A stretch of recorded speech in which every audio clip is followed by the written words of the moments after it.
Gumana nga, be. Ang ganda. Ups. Huwag muna mag-scroll, be. Kung gusto nyong gumanda ang buhok nyo. So, meron tayong 4 na colors dito. Yung blue, green, violet, and red.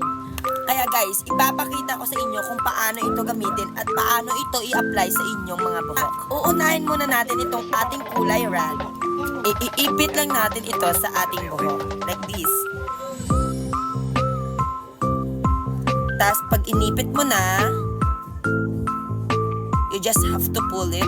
Pull it! Boom!